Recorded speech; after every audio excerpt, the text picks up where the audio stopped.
শিক্ষকের জানাজা শেষে বাড়ি ফেরার পথে সপ্তগ্রামে সড়ক দুর্ঘটনা কবলে পড়ে মৃত্যু ঘটে কাবুগঞ্জ নকদিগ্রাম তৃতীয় খণ্ডের বাসিন্দা মোস্তফা আহমেদ লস্কর ও আসাদ গনি বড় লস্করের। শিলচর মেডিকেলের ময়নাতদন্তের পর মঙ্গলবার উভয়ের মৃতদেহ বাড়িতে পৌঁছায়। মৃতদেহ বাড়িতে পৌঁছাতে সৃষ্টি হয় উত্তেজনাকর পরিস্থিতি।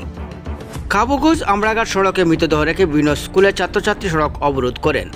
তারা দাবি তুলেন ঘটনার সঠিক তদন্ত করে দোষীদের শাস্তি প্রদানের। উভয় পরিবারকে 50 লক্ষ টাকা করে ক্ষতিপূরণ প্রদান করার দাবি জানান। তাছাড়া কাছাড়ে জেলা আয়ুক্ত ও পুলিশ সুপারের উপস্থিতির দাবি করেন তারা।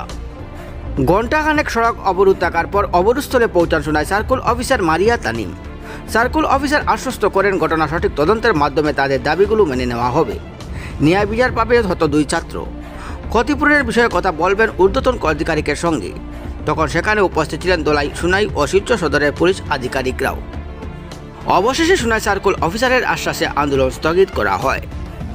সোমবার 2টা নাগাদ কাবুগঞ্জ লক্ষ্মীচরণ হাই স্কুলের শিক্ষক হাওয়াইতাং বাসিন্দা নাজরুল ইসলামের লস্করের জানাজা শেষ করে বাড়ি ফেরার সময় সপ্তগ্রাম এলাকা তাদের বাইকের পেছনে পুলিশের একটি বোলেরো ধাক্কা মারে।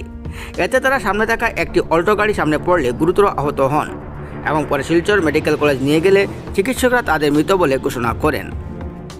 দোলাই থেকে দেবুদাসের রিপোর্ট। আমাদের দাবি মানতে হবে।